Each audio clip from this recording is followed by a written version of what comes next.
유진아는 27살, 스카이코어 항공의 국제선 수석 승무원이었다. 매일같이 떠나는 하늘길, 같은 승객, 같은 서비스. 그녀의 얼굴에는 늘 미소가 걸려 있었지만 그 미소 뒤에는 결코 말하지 못할 허전함이 존재했다. 서울 마포구의 작은 오피스텔에서 혼자 살고 있는 진아는 어릴 적 어머니를 병으로 잃고 아버지에게 버림받은 이후로 가족이라는 개념 자체를 잊고 살았다. 의지할 이도 기대할 곳도 없는 삶. 그녀는 그저 일하고 쉬고 다시 일하는 무한 반복 속에서 자신을 지우는 방법을 익히고 있었다. 그날도 평범한 하루였다.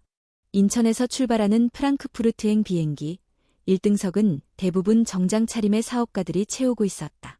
진아는 부드러운 목소리로 승객 한 명 한 명에게 인사를 건넸고 그중 단 한 사람, 뭔가 특별한 분위기를 풍기는 남자에게 시선이 머물렀다. 한도경 회장님, 탑승해 주셔서 감사합니다. 편안한 비행 되시길 바랍니다. 그의 이름은 한도경. 한국 최고의 바이오 제약회사, 한젠그룹의 창립자이자 회장이었다. 그는 여든이 가까운 나이에도 불구하고 단정한 외모와 날카로운 눈빛을 유지하고 있었다. 목소리는 낮고 느릿했지만 그의 말은 이상하리만치 설득력 있었다. 유진아 승무원님, 이 항공사에서 꽤 오래 일하셨겠군요. 웃는 얼굴이 인상적입니다. 그 말에 진아는 당황스러움을 숨기며 미소로 답했다. 그녀는 고객 정보에 그가 어떻게 자신의 이름을 알고 있는지 의아했지만 그것을 캐묻는 것은 금기였다. 비행은 평온했고 몇 시간 뒤 진아는 손님들의 식사를 정리하던 중 조용히 건네받은 한 장의 명함을 발견했다. 한도경, 그룹 회장이라는 이름 아래에는 자필로 짧은 문장이 적혀 있었다. 당신 같은 사람을 찾고 있었습니다. 혹시 시간을 내줄 수 있을까요? 그날 이후 그녀의 머릿속에는 그 문장이 떠나지 않았다. 며칠 뒤 진아는 그로부터 다시 연락을 받았다. 고급 호텔 내 전통 한식당에서의 식사 제안. 처음에는 거절할 생각이었다. 고객과의 사적인 만남은 자신의 원칙에 어긋났기 때문이다. 하지만 어딘가 알 수 없는 끌림, 그리고 이상하리만치 그와의 대화가 계속 떠오르는 자신을 보며 결국 약속을 받아들였다. 식사 자리에서의 한도경은 겉으로 보기에 예의 바르고 조용한 노신사였다. 그는 진아에게 불편한 질문을 던지지 않았고 오히려 그녀의 삶, 꿈, 가족에 대해 진심 어린 관심을 보였다. 그녀는 오랜만에 누군가와 자신의 이야기를 나누었다는 느낌에 복잡한 감정에 휩싸였다. 의대를 꿈꿨지만 결국 승무원이 되었군요. 하지만 사람을 돌보고 싶다는 마음은 여전히 남아있을 겁니다. 맞죠? 그의 말 한마디에 진아는 자신도 잊고 지냈던 감정을 마주했다. 맞다. 그녀는 사람을 돕고 싶었던 사람이었다. 식사는 조용히 끝났고 그날 이후 연락은 없었다. 진아는 그것으로 모든 것이 끝났다고 생각했다. 그러나 불과 3주 뒤 그녀는 심한 어지럼증과 구토로 병원을 찾았고 검사 결과 임신 6주차라는 말을 듣게 된다. 그녀는 모든 것이 멈춘 듯한 충격에 빠졌다. 마지막 관계는 단 한 번, 그리고 그것은 분명히 안전했어야 했다. 그녀는 한도경을 떠올렸다. 그리고 그에게 전화를 걸었다. 죄송합니다. 이런 연락을 드릴 줄은 몰랐어요. 하지만 저 임신한 것 같아요. 잠시 침묵이 흘렀다. 그리고 그의 목소리가 조용히 들려왔다. 당신 잘못이 아닙니다. 모든 것은 내가 책임지겠습니다. 당신이 불편하지 않도록 조치를 취하겠습니다. 그날 이후 한도경 측에서는 빠르게 움직였다. 그녀는 회사의 건강상의 이유로 휴직 신청을 했고 일주일 뒤 제주의 한 상기슬게 위치한 프라이빗 요양원으로 이송되었다. 외부와는 차단된 공간, 의료진, 셰프, 심리상담사까지 완비된 출산 전문센터라고 불리는 곳이었다. 처음에는 편안하고 조용한 환경에 안도했지만 시간이 흐를수록 그녀는 뭔가 이상함을 느끼기 시작했다. 휴대폰은 데이터 보안이라는 이유로 회수되었고 인터넷 사용은 제한되었다. 병원 내 모든 이동은 CCTV로 감시되었고 직원들의 말투는 지나치게 기계적이었다. 식사는 언제나 같은 시간, 같은 음식, 같은 양으로 제공되었고 정기적인 약 복용이 요구되었다. 약병에는 아무런 표기가 없었다. 어느 날 밤 침대 옆 서랍을 열던 진아는 누군가가 숨겨둔 종이 한 장을 발견한다. 구겨진 메모에는 다음과 같은 문장이 적혀 있었다. 만약 이 글을 읽고 있다면 지금 당장 이곳을 떠나라. 80일이 지나면 그 아이는 내 것이 아니게 될 거야. 그녀는 메모를 움켜쥔 채 창밖을 바라보았다. 어두운 숲과 닫힌 철문. 그녀는 직감했다. 자신이 이곳에 온 이유가 단지 출산 때문만은 아니라는 것을. 제주도의 요양원은 외부에서 보기에는 고요하고 완벽했다. 푸른 소나무 숲 사이로 자리한 흰 건물은 고급 리조트처럼 보였고 내부는 마치 미래 병원처럼 정돈되어 있었다. 하지만 그 아름다움 뒤에는 분명 설명할 수 없는 무언가가 숨어 있었다.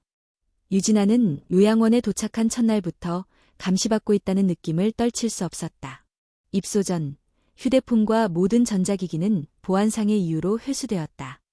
그녀가 의문을 제기하자 담당 간호사는 부드러운 목소리로 답했다.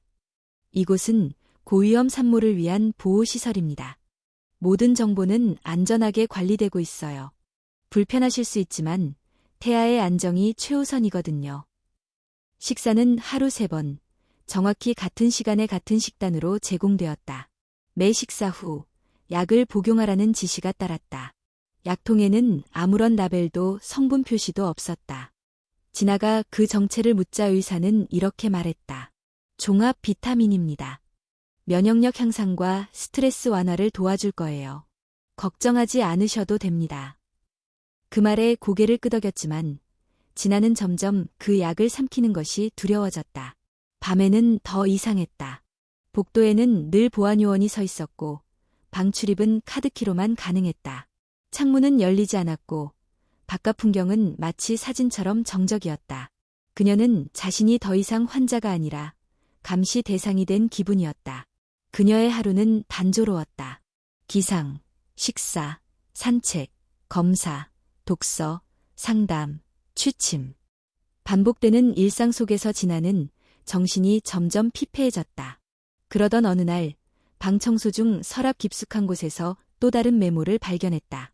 이번에는 분명 누군가 고의로 숨겨둔 듯 바닥판 아래에 끼워져 있었다. 그들은 아이를 위한 시설이 아니야. 그 아이는 실험체야. 넌 운이 좋다면 살아남을 수 있을 거야. 하지만 나처럼 기억을 잃고 돌아오지는 마. 이 메모는 이전 것보다 훨씬 더 구체적이고 절박했다. 진아는 떨리는 손으로 메모를 접고 침대 밑에 숨겨두었다. 다음 날 요양원 내 심리 상담사와의 면담이 있었다. 상담사는 늘 친절하고 공감적인 태도를 유지했지만 그녀의 질문은 점점 진아를 의심스럽게 만들었다. 진아 씨는 요즘 어떤 꿈을 꾸세요? 그냥 이상한 꿈들이에요. 병원 침대에 누워서 누군가 저를 바라보고 있어요. 그 누군가는 누구처럼 느껴졌나요? 잘 모르겠어요. 하지만 저랑 똑같이 생긴 사람이었어요. 상담사는 그 말을 듣고도 표정을 바꾸지 않았다. 그저 조용히 웃으며 고개를 끄덕였을 뿐이다. 꿈은 무의식이 만들어낸 환상일 수 있지만 때로는 우리가 억눌렀던 진실이기도 해요. 그날 밤 진아는 잠을 이루지 못했다. 그리고 결국 방을 나섰다. 복도를 지나 요양원 중앙홀로 향하던 그녀는 어두운 창가에 서 있는 한 여인을 발견했다. 그 여인은 조용히 창밖을 바라보다가 진아의 시선을 느끼고 고개를 돌렸다. 그 순간 진아는 숨이 막히는 충격을 받았다. 그녀는 자신과 똑같이 생긴 얼굴을 하고 있었다. 긴 머리, 날카로운 눈매, 약간의 주근깨마저도 똑같았다. 마치 거울을 보는 듯한 착각에 진아는 한 걸음도 움직일 수 없었다. 그 여인은 잠시 진아를 바라보다가 천천히 입을 열었다. 유진아, 그렇지? 진아는 간신히 고개를 끄덕였다. 너도 들었구나. 80일이 지나면 아이는 더 이상 내 것이 아니게 된다는 말. 당신은 누구예요? 나는 백소연. 이곳에 너보다 1년 먼저 왔어. 그리고 나도 너와 똑같은 꿈을 꿨어. 소연은 짧게 웃었다. 그 웃음엔 절망이 묻어 있었다. 우리는 선택한 적 없어. 다만 우리가 뭘 겪고 있는지 알 권리는 있지.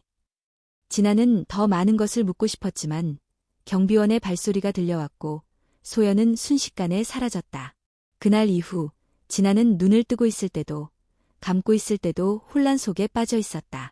자신과 같은 얼굴의 여인, 꿈속에서의 실험, 메모 속 경고, 그리고 그녀 뱃속의 아이. 그 아이는 평범한 아이가 아닐지도 모른다는 생각이 머리를 스쳤다. 며칠 후 산부인과 정기검진이 있었다. 초음파 화면을 보던 의사의 얼굴에 잠시 이상한 기색이 스쳤다. 그는 재빨리 표정을 감췄지만 진아는 그 미묘한 변화가 분명히 있었다는 것을 느꼈다. 태아는 건강합니다. 하지만 뇌 활동이 아주 활발하네요. 아마 진아 씨의 감정에 민감하게 반응하는 걸 겁니다. 무슨 뜻이죠? 감정 호르몬에 대한 민감도, 반응 속도, 심박수 변화 등이 일반적인 범위를 초과하고 있어요. 걱정하지 마세요. 좋은 징조일 수도 있어요. 의사는 그렇게 말하며 초음파 영상을 끄고 화면을 다른 자료로 바꿨다. 그러나 진아는 방을 나서는 순간까지도 아이가 화면 속에서 눈을 떴던 순간을 떠올렸다. 아주 잠깐이었지만 분명히 그 아이는 카메라 쪽을 응시하고 있었다. 그 밤 그녀는 자고 있는 자신을 어딘가에서 바라보는 시선을 느꼈다. 창밖엔 바람조차 없었고 복도는 조용했다. 그러나 진아는 직감했다. 뭔가 혹은 누군가가 그녀의 내부에서 깨어나고 있다는 것을. 백소영과의 짧은 만남 이후 유진아의 일상은 더욱 불안정해졌다. 요양원의 평온한 외관은 이제 더 이상 안식처가 아닌 감옥의 벽처럼 느껴졌다. 매일 아침 눈을 뜰 때마다 그녀는 질문했다. 나는 누구인가? 왜 여기 있는가? 그리고 저 여자는 나와 무슨 관계인가? 진아는 다시 소연을 찾으려 했다. 복도를 지나며 그녀가 서 있었던 창가로 향했지만 그곳은 이미 폐쇄되어 있었고 감시 카메라가 새로 설치돼 있었다. 직원들에게 그 여자에 대해 물어보자 돌아오는 대답은 늘 같았다. 죄송합니다. 유진아님, 요양원에는 현재 본인 외에 다른 산모는 없습니다. 그 말은 거짓이었다. 진아는 확신했다. 그리고 그것은 단순한 착각이나 불안이 아니었다. 그녀는 누군가 의도적으로 사실을 숨기고 있다는 것을 느꼈다. 며칠 후 진아는 우연히 청소 중이던 요양원 직원 중 한 명이 흘린 수첩을 발견했다. 빠르게 주워 눈을 돌리려던 찰나 수첩 안쪽에 쓰여있던 짧은 문장이 그녀를 붙잡았다. 백소연, 5번동 비실, 관찰 등급시, 감정 억제제 투약 중. 그녀는 그 수첩을 몰래 촬영해 자신의 속옷 안에 감췄다. 이후 기회가 오기만을 기다렸다. 밤이 깊은 어느 날 감시가 느슨해지는 새벽 3시. 진아는 방에서 조용히 빠져나와 5번동 비실로 향했다. 요양원은 생각보다 훨씬 넓고 구조가 복잡했지만 몇 번의 숨죽인 탐색 끝에 그녀는 목적지에 도달했다. 문은 잠겨 있었다. 그러나 손잡이에 카드키가 꽂힌 채였다. 그것은 누군가 고의로 남겨둔 흔적처럼 보였다. 그녀는 문을 열었다. 방 안은 어두웠지만 달빛이 들어오는 창가에 한 여인이 앉아 있었다. 백소연이었다. 그녀는 이번에도 창밖을 바라보고 있었고 진아가 들어서자 천천히 고개를 돌렸다. 왔구나. 왜 나랑 똑같이 생겼어요? 당신은 누구예요? 진아의 목소리는 떨리고 있었다. 그러나 소연은 차분했다. 우리는 같은 사람일 수도 있고 아닐 수도 있어. 하지만 중요한 건 우리가 같은 기억을 가지고 있다는 거야. 기억요? 소연은 천천히 침대 밑에서 낡은 노트 하나를 꺼냈다. 그 속에는 날짜와 감정, 이상한 꿈에 대한 기록들이 빼곡히 적혀 있었다. 진아는 그 노트를 훑어보며 소름이 돋았다. 이건 나도 똑같이 꿨어요. 내가 수술대에 누워있고 의사들이 내 뇌를 스캔하고 있었어요. 나는 아무 말도 할 수 없었고 눈만 움직일 수 있었어요. 소연은 고개를 끄덕였다. 그게 내가 처음이 아니야. 나도 그랬고 나보다 앞선 사람들도 있었어. 그들은 우리를 실험해. 뇌파, 감정 반응, 모성 본능, 그리고 그 아이들. 아이들이라니? 넌 아직 모를 거야. 하지만 그 아이, 내 뱃속에 있는 그 존재는 단순한 생명이 아니야. 그건 한도경의 작품이야. 진아는 그 이름에 몸이 굳었다. 무슨 뜻이에요? 그 사람이 애? 소연은 창밖을 가리켰다.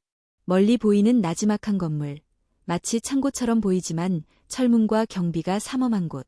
저기 아래 지하에 진짜 요양원이 있어. 거기서 태어난 아이들은 다 똑같은 얼굴이야. 그리고 그 얼굴은 내가 알다시피 한도경과 매우 닮았어. 진아는 숨이 막혔다. 숨이 깊어질수록 배 속의 아이도 꿈틀거리는 듯했다. 마치 그녀의 공포를 감지하고 있다는 듯. 우린 왜 여기 있는 거예요? 우리는 그 사람의 유전자 실험 대상이야. 너와 나는 그 실험의 다른 버전이야. 감정 구조를 다르게 설계하고 기억을 선택적으로 주입해서 모성애의 발현을 관찰하지. 기억을 조작한다고요? 소연은 노트를 넘겨 한 페이지를 펼쳤다. 거기엔 낯선 사진 한 장이 붙어 있었다. 진아는 깜짝 놀랐다. 그 사진 속엔 자신이 분명히 있었다. 하지만 옷차림도 머리 모양도 전혀 기억에 없는 모습이었다. 그 옆에는 한 여성이 있었는데 놀랍게도 그녀의 어머니였다. 이 사진, 난 기억이 없어요. 그래, 그 기억은 너한테 없는 게 맞아. 아마 제거됐을 거야. 필요한 감정만 남기고 나머지는 지운 거지. 그럼 지금의 나는 내가 아닌 건가요? 소연은 잠시 침묵했다. 그리고 낮은 목소리로 말했다. 넌 너야, 진아. 내가 어떻게 만들어졌든 지금 내가 느끼고 있는 공포, 혼란, 분노, 그리고 아이를 지키고 싶은 마음은 진짜야. 그게 바로 널 인간으로 만드는 거야. 진아는 눈을 감았다. 그리고 천천히 고개를 들었다. 도와줘요. 이 아이를 지켜야 해요. 그리고 진실을 밝혀야 해요. 소연은 작게 웃었다. 준비되면 내일 새벽 4시에 그 창고 앞으로 와. 우리가 그 지하에 뭐가 있는지 직접 확인할 차례야. 진아는 고개를 끄덕였다. 두려움은 여전했지만 이제는 도망치지 않기로 했다. 그녀는 아이를 지키기로 했다. 그게 무엇이든 간에. 유진아는 백소영과의 대화를 마친 뒤 방으로 돌아오는 내내 두려움과 결심이 교차했다. 머릿속이 복잡하게 얽혀 있었고 배속 아이의 움직임조차 예사롭지 않게 느껴졌다. 문득 그녀는 아이가 자신의 불안을 읽고 반응하고 있다는 기분에 사로잡혔다. 그날 밤, 진아는 쉽게 잠들지 못했다. 눈을 감으면 들려오는 낮은 속삭임. 그것은 분명 외부의 소리가 아니었다. 그녀의 의식 속 깊은 곳에서 울리는 어떤 음성. 그리고 마침내 그 소리는 단어의 형태를 갖추기 시작했다. 엄마. 진아는 소스라치게 깨어났다. 방 안은 조용했다. 하지만 뱃속에서 미묘한 진동이 느껴졌다. 심장이 빠르게 뛰었고 그녀는 무의식적으로 배를 쓰다듬었다. 엄마, 나 있어요. 그 순간 진아는 혼란에 빠졌다. 단순한 꿈일까?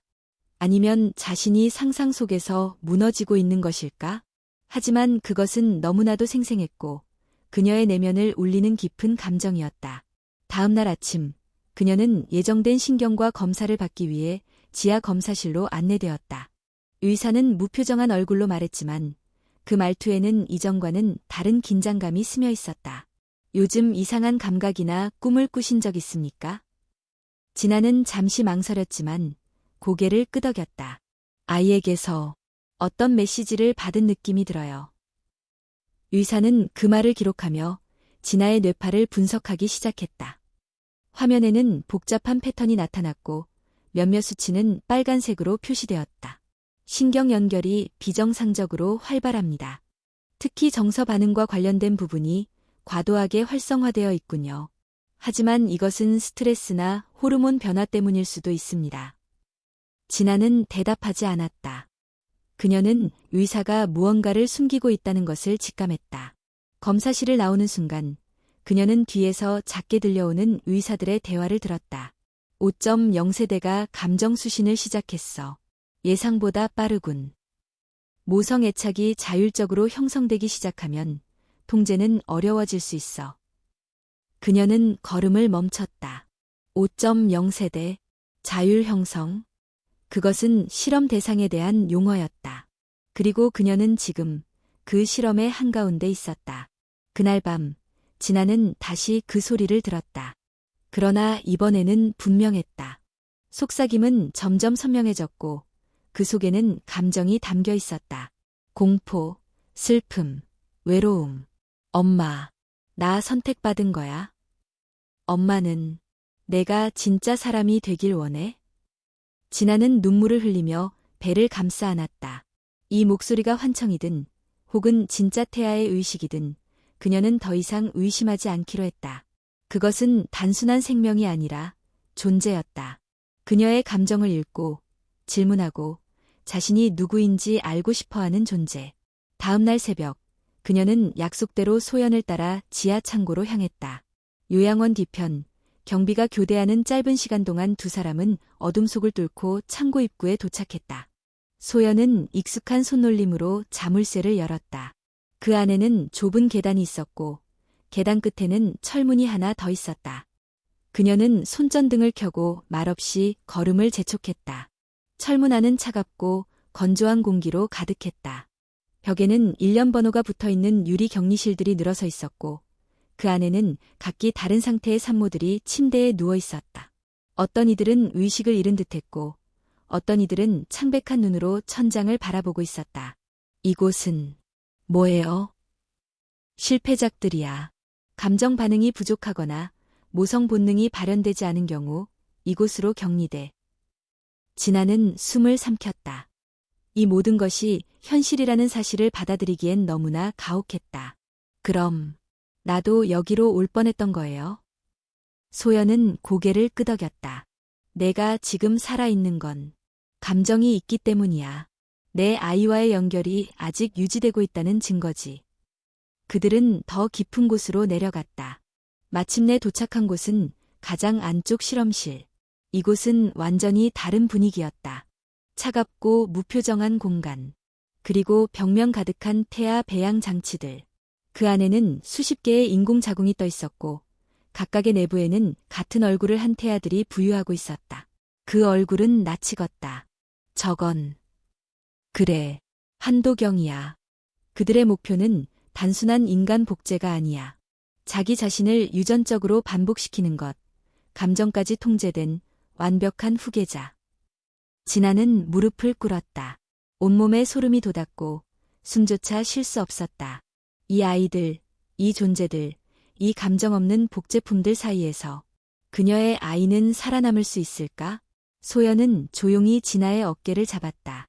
넌 선택할 수 있어. 이 아이를 보호할지, 아니면 여기 남겨둘지.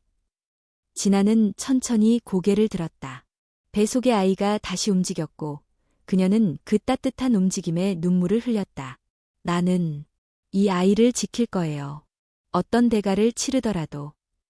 그 말과 함께 진아는 마침내 결심했다. 진실을 밝히고 이 감옥을 부수며 아이를 세상 밖으로 데려가겠다고. 요양원 지하에서 본 광경은 유진아의 내면을 산산조각냈다. 수십 개의 배양 장치 속에서 부유하는 태아들, 모두가 같은 얼굴을 하고 있었다. 감정이 느껴지지 않는 창백한 표정, 그리고 인간과 기계 사이 어딘가에서 멈춰있는 생명체들. 그것은 분명 생명이었지만 동시에 생명 같지 않았다. 진아는 허탈하게 바닥에 주저앉았다. 머릿속이 하얘졌다. 내가 지켜야 할 아이, 내가 품고 있는 생명도 혹시 저들 중 하나처럼 만들어진 것일까? 백소연은 조용히 진아의 옆에 앉았다. 그녀는 더 이상 진아를 위로하려 하지 않았다. 대신 무언가를 꺼내 진아의 손에 쥐어주었다. 작은 USB였다. 이 안에 그들의 데이터가 있어. 너와 내 아이의 코드명도 포함되어 있어. 진아는 USB를 꽉 쥐었다.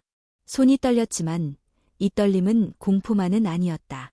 분노, 모욕감, 그리고 어쩌면 처음 느끼는 책임감이 혼재된 감정이었다. 그들은 다시 지상으로 돌아왔다. 해는 아직 뜨지 않았고 요양원은 조용했다. 소연은 조용히 말했다.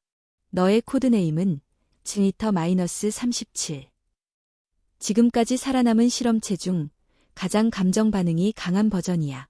내 아이는 7m-38. 다음 세대의 완성형으로 설계됐어.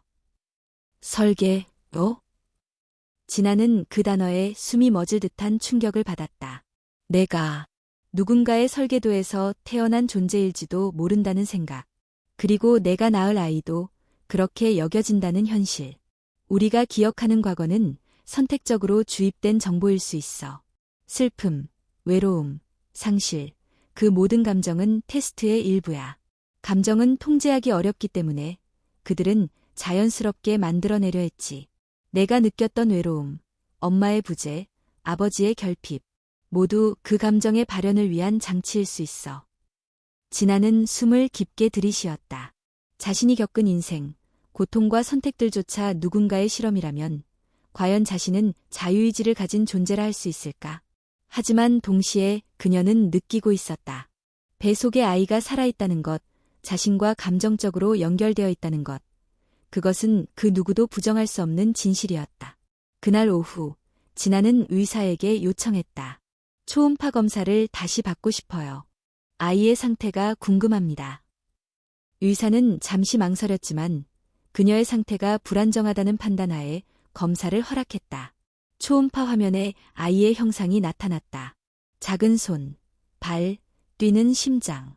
그리고 아주 잠깐 아이의 눈이 화면 속에서 움직였다. 의사는 놀란 듯 모니터를 확대했다.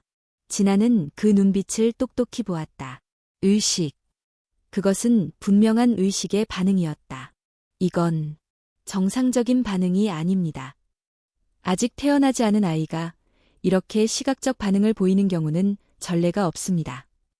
의사의 말은 혼잣말 같았고 동시에 조심스러운 경계로 가득 차 있었다.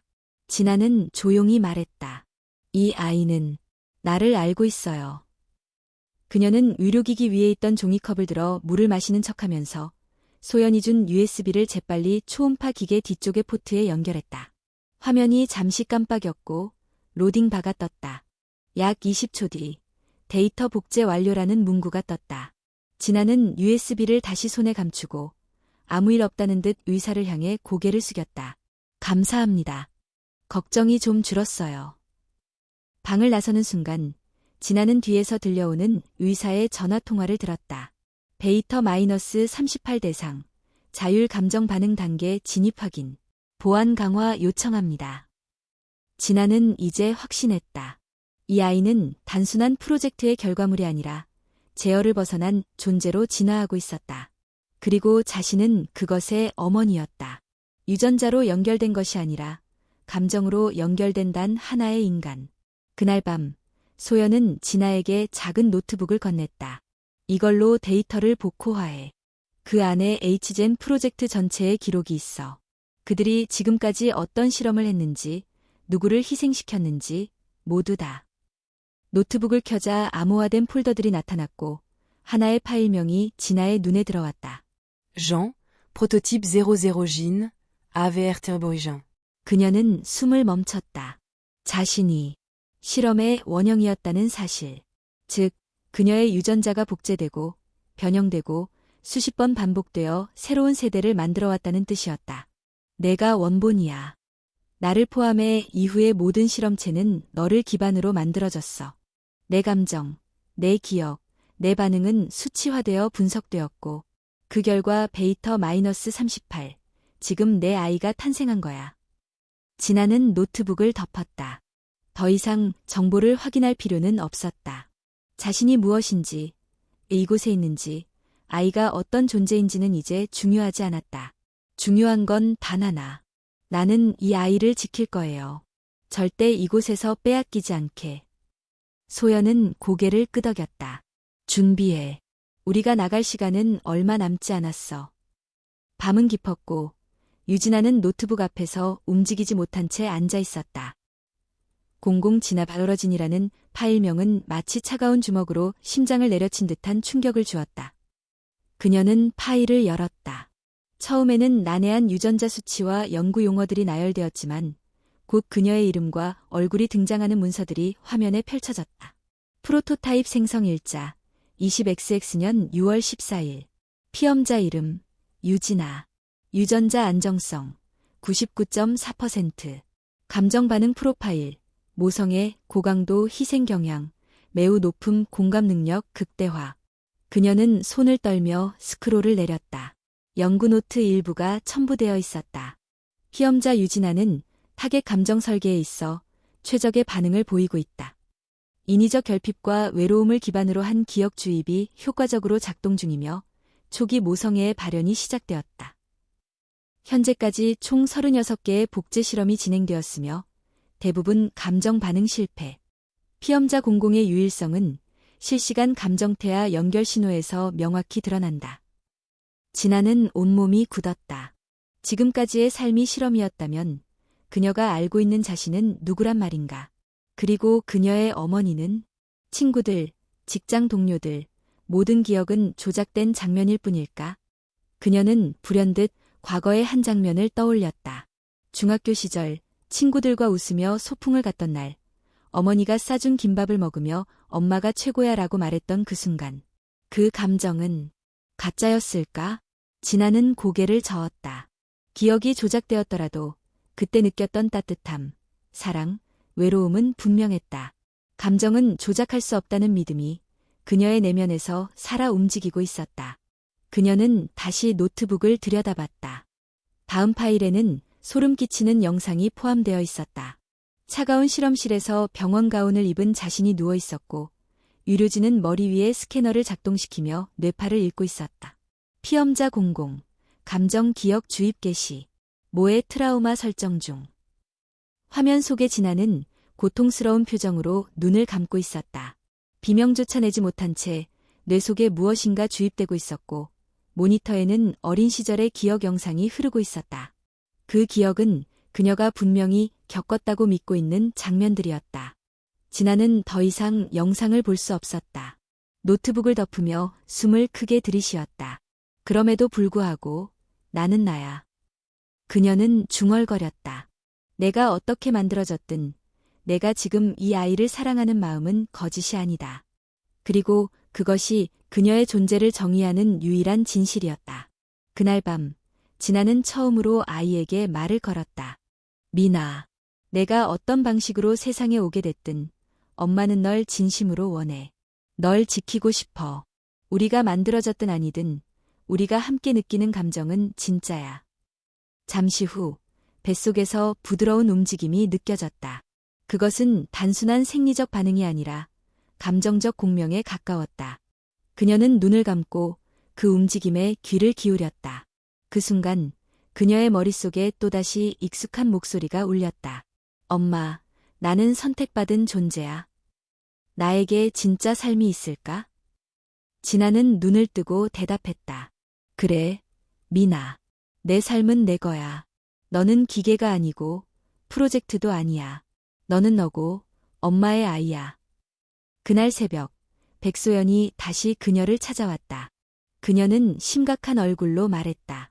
더 이상 시간이 없어. 한도경이 너의 상태를 인지했어. 지금 내가 도망치지 않으면 이 아이는 실험실로 옮겨질 거야. 언제? 이틀 뒤, 오전. 정기 마취 검사라는 명목으로 아이를 분리할 계획이야. 진아는 숨을 멈췄다.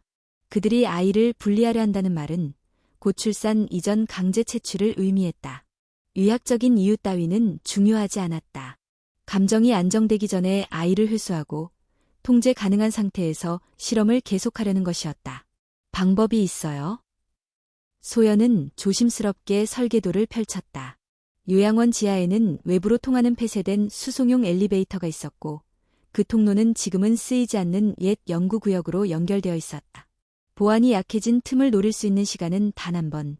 이틀 후 새벽 4시. 거긴 위험해. 실패하면 둘 다 사라져. 하지만 성공하면 이 아이는 세상에 나올 수 있어. 진아는 잠시 눈을 감았다. 무섭지 않았다면 거짓말일 것이다. 하지만 지금 그녀는 두려움보다 분노가 컸다. 자신이 무엇인지도 모른 채 살아온 삶. 그리고 또 다른 존재들을 위해 이용당하는 아이. 더는 참을 수 없었다. 우리 함께 나가요. 당신도. 더 이상 여기 있으면 안 돼요. 소연은 잠시 머뭇거리다 고개를 저었다. 나는 이미 감정 회로가 불안정해졌어. 오래 못 버틸 거야. 하지만 넌 달라. 너는 원형이야. 그리고 너의 아이는 새로운 시작이 될 수 있어. 진아는 그녀의 손을 꼭 잡았다. 그럼 마지막까지 함께해요. 당신도 나처럼 진짜니까. 새벽 어둠 속 두 사람은 탈출 계획을 완성해 나갔다. 그들은 다시는 뒤돌아볼 수 없을지도 모르는 길을 선택했다. 하지만 적어도 스스로 선택한 길이었다. 이틀이라는 시간은 잔인할 만큼 짧았다. 유진아와 백소연은 밤낮 없이 탈출 계획을 세우며 움직였다. 지하의 수송 엘리베이터로 향하는 경로, 감시 회피 방법, 도착 지점의 구조까지 모두 확인해야 했다. 엘리베이터는 더 이상 사용되지 않는 낡은 통로였고, 내부로 연결된 보안 시스템은 비상시만 작동하도록 설정되어 있었다. 전기를 차단하고 일정 시간 내에 수동으로 문을 열어야 하는 구조였다. 그들은 기회를 단 한 번에 걸었다. 그날 밤 마지막 준비를 마친 진아는 소영과 함께 요양원 옥상에 섰다. 바람이 차가웠고 밤하늘은 검게 내려앉아 있었다. 혹시 실패하면, 아이를 지킬 수 없게 되면. 진아가 말을 잇지 못하자 소연이 말했다. 성공할 거야. 우린 지금까지 살아남았고 이 아이는 태어날 자격이 있어. 넌 이 세상에 없는 걸 만들어냈어. 감정으로 연결된 생명. 진아는 고개를 끄덕이며 마지막 약통을 바닥에 던졌다. 요양원에서 매일 복용하던 비타민이라 불린 정체불명의 약이었다. 그 안에는 억제 호르몬, 감정 조절제, 그리고 기억 안정제가 포함되어 있었던 것이다. 그녀는 이제 모든 통제에서 벗어나야 했다. 새벽 3시 57분. 경비 교대 시간. 두 사람은 복도를 빠르게 지나 지하 연결 구역으로 향했다. 카드를 훔쳐 얻은 열쇠로 문을 열고 오래된 철제 계단을 따라 아래로 내려갔다. 지하 13층. 지도상에조차 존재하지 않는 구역. 엘리베이터 앞 오래된 보안 패널에 정전기 충격을 가하자 화면이 깜빡였고 잠시 뒤 자동 도어가 삐걱거리며 열렸다. 내부는 먼지와 녹으로 뒤덮여 있었지만 이동은 가능했다. 엘리베이터가 천천히 내려가기 시작하자 진아는 손을 배에 얹었다. 미나, 조금만 더 버텨. 우리가 곧 나가. 그러나 그 순간 경보음이 울렸다. 보안 경고. 무단 출입 감지. 지하 13층 접근 중지 요청. 엘리베이터가 흔들렸고 갑작스레 멈춰섰다. 진아와 소연은 서로를 바라봤다. 우릴 추적했어. 소연은 주머니에서 작은 폭발 장치를 꺼냈다. 시설 내부 배선 구조에 따라 임시 작동을 마비시키는 장치였다. 벽면에 장치를 부착하고 타이머를 설정했다. 10초 뒤 열릴 거야. 준비해. 폭음과 함께 문이 열렸고 그들은 계단을 타고 마지막 구역으로 뛰어들었다. 그곳은 더 이상 병원이 아니었다. 회색 벽, 차가운 금속 구조물, 그리고 줄지어 늘어선 관찰실. 진아는 그 안에서 하나하나의 캡슐을 지나며 차갑게 보존된 여성들을 보았다. 감정을 제거당한 채 침묵하는 눈빛들. 마침내 가장 안쪽 검은 문이 그들을 막아섰다. 여기야. HN 메인 서버실.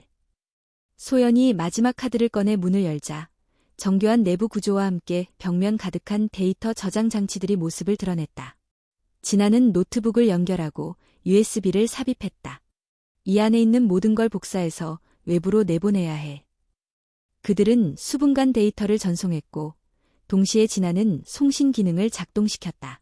이 정보는 자동으로 암호화되어 외부 서버로 전송될 것이고 일정 시간이 지나면 언론에 폭로되도록 설정되어 있었다.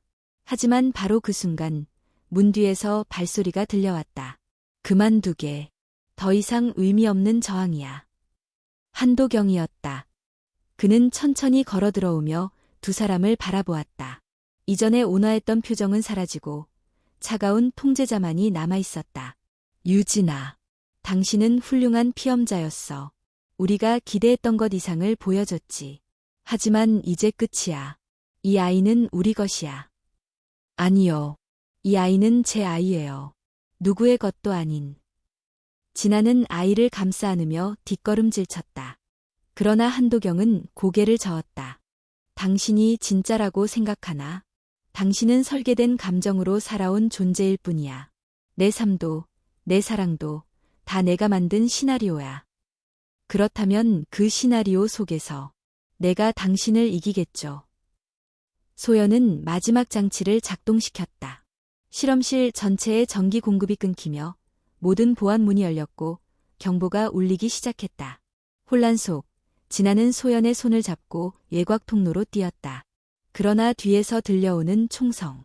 소연이 휘청이며 멈췄다. 진아, 계속 가. 내 아이를 지켜. 안 돼. 같이 가야 해요. 너는 살아야 해. 그래야 우리가 만든 진실이 의미 있어져. 진아는 눈물을 머금고 소연을 바라보았고 마지막으로 그녀의 손을 꼭 잡았다가 놓았다. 뛰고 또 뛰었다. 진아는 좁은 철문을 통과해 외부 통로로 나왔다. 숨이 턱까지 차오르고 뱃속 아이의 움직임은 점점 더 거세졌다. 그러나 하늘이 열리고 차가운 새벽 공기가 그녀의 폐를 가득 채우자 그녀는 느꼈다. 드디어 우리는 자유를 향해 나아가고 있다고. 유진아는 철문을 지나 바깥으로 뛰쳐나왔다. 차가운 새벽 공기가 얼굴을 때렸고 숲은 아직 어둠 속에 잠겨 있었다. 그녀는 숨이 턱까지 차올라 걸음을 멈추려 했지만 뱃속의 아이가 강하게 움직이며 경고했다. 지금 멈추면 안 돼. 소연의 마지막 말이 귓가를 맴돌았다. 그녀는 고개를 들어 어둠을 뚫고 발걸음을 옮겼다. 더 이상 뒤를 돌아보지 않았다.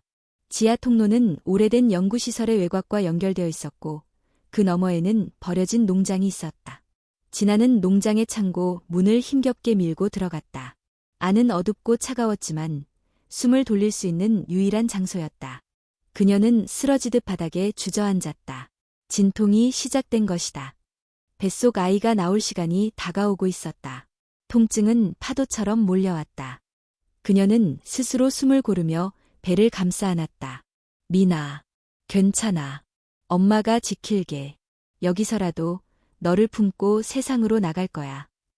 시간은 흐르고 통증은 더욱 강해졌다. 진아는 피가 배어나오는 바지를 보고 알았다. 이제 선택의 시간이 아니라 실행의 순간이 왔다는 것을. 그때 창문 너머 인기척이 들렸다. 진아는 숨을 죽였다. 그러나 익숙한 그림자가 모습을 드러냈다. 유진아 씨, 여기 계셨군요. 이혜준이었다. 그는 한때 요양원의 경비원이었지만 진아는 그의 눈에서 단순한 감시자가 아닌 오래전부터 무언가를 숨기고 있었던 사람의 흔적을 보았다. 어떻게 여길. 소연 씨가 마지막 순간에 좌표를 저에게 넘겼습니다. 그녀는 당신이 나가야 한다고 믿고 있었어요. 진아는 눈을 떴다. 이혜준은 조심스럽게 그녀에게 다가와 도구가 담긴 작은 배낭을 꺼냈다. 전 원래 의사였습니다.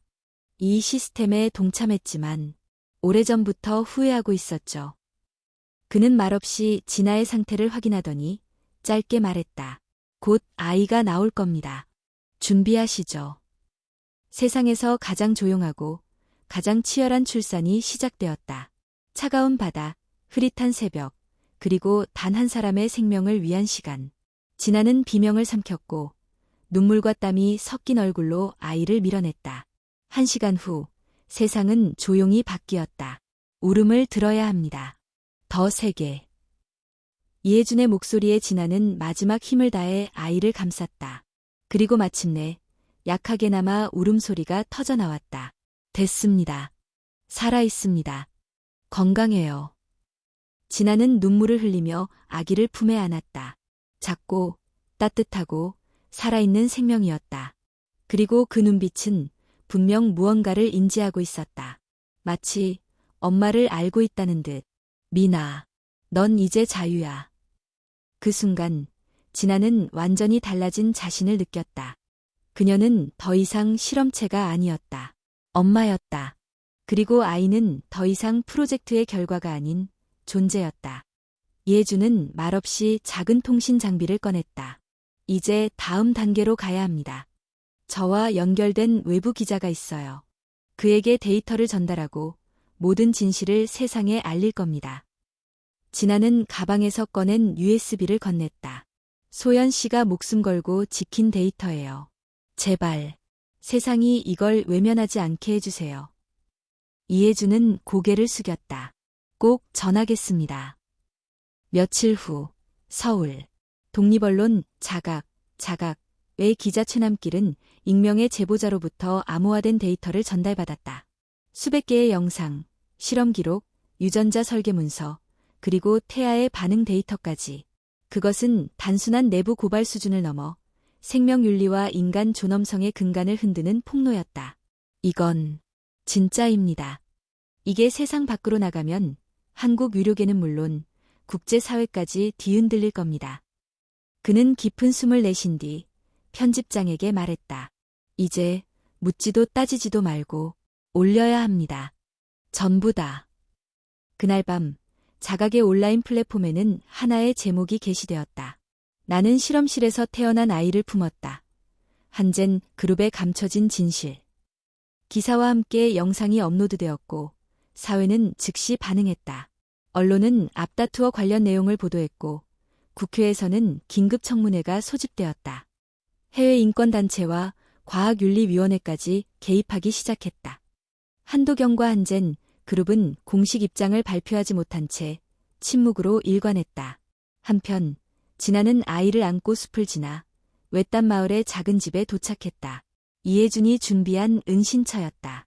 그녀는 매일같이 민의 숨소리를 확인했고 아이는 점점 세상을 인지하기 시작했다.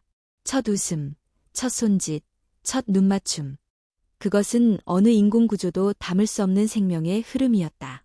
그리고 어느 날 민이 처음으로 엄마를 향해 소리를 냈다. 마. 진아는 조용히 그 아이를 안고 속삭였다. 그래, 민아. 우린 이제 진짜야. 누구도 우리를 조작할 수 없어. 그녀는 창밖으로 고개를 돌렸다. 멀리서 구름이 걷히고 있었고 해가 천천히 떠오르고 있었다. 세상이 바뀌는 소리. 작은 아이의 숨결이 그 시작이었다.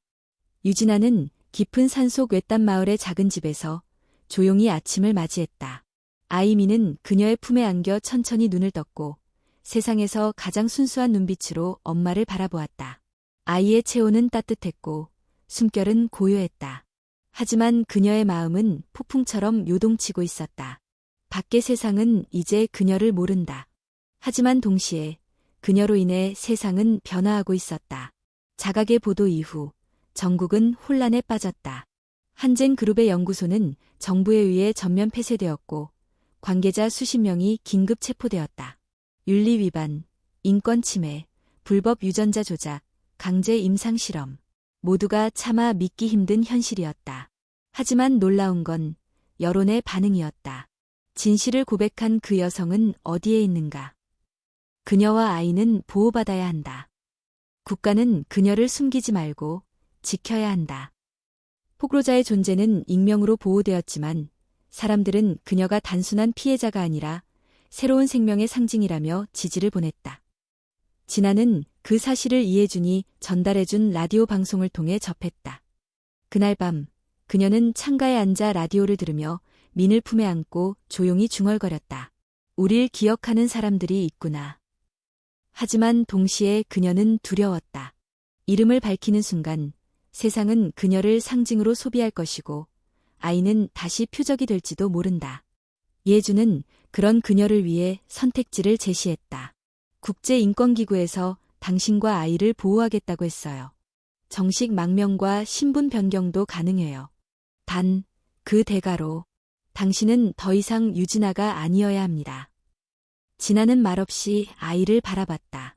그 작은 손, 그 따뜻한 입김, 그녀의 삶이 되어버린 존재. 내가 이름을 버린다고 해도 이 아이는 여전히 나를 기억하겠죠? 당연하죠. 당신이 어떤 이름을 가지든 민이 기억하는 엄마는 변하지 않아요. 며칠 후 진아는 가짜 여권과 새로운 신분증을 받았다. 이름 이수진, 국적 캐나다, 생년월일 변경됨, 출생지 알 수 없음. 그녀는 문서를 바라보며 중얼거렸다. 내가 지워진다 해도 진실은 남아야 해. 같은 시각, 서울. 국회 청문회가 열렸다. 한도경은 법정에 서지 않았다. 그는 자택에서 체포 직전 자살한 채 발견되었다. 방 안에는 한 장의 유서가 남겨져 있었다. 나는 세상을 구원하려 했다. 감정 없는 인간은 전쟁을 일으키지 않는다. 고통을 느끼지 않는 유전자는 인류의 다음 진화다. 그 아이는 내 작품이었다. 하지만 나는 실패했다. 그 여자는 나를 배신했다. 그의 죽음은 또 다른 파문을 일으켰다. 많은 이들은 그 아이를 궁금해했고, 언론은 지속적으로 그 존재를 추적했다. 하지만 정부는 공식적으로 말했다. 해당 여성과 아이는 생명보호법에 따라 절대 공개되지 않을 것입니다. 시간이 흘렀다. 계절이 바뀌고 세상은 다른 뉴스로 가득 찼다. 하지만 진아는 여전히 아이와 함께 산속 오두막에서 조용히 살아가고 있었다. 미는 어느덧 걷기 시작했고 또렷하게 말도 하기 시작했다. 엄마, 나 오늘 꿈 꿨어. 무슨 꿈이었어? 하늘에서 빛나는 문이 열리고 사람들이 엄마랑 나한테 박수쳤어. 진아는 웃으며 민의 머리를 쓰다듬었다.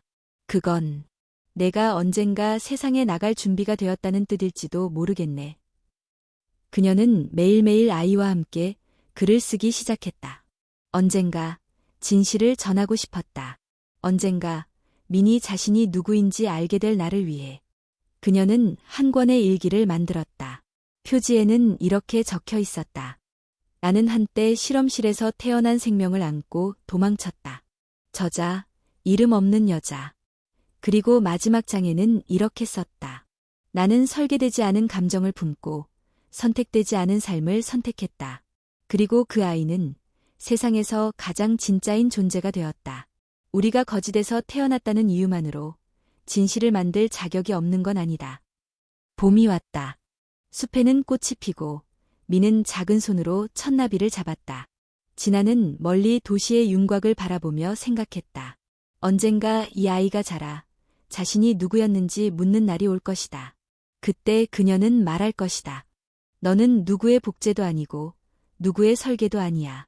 너는 나의 선택이었고 나의 구원이었어. 그녀는 이름을 잃었지만 존재를 되찾았다.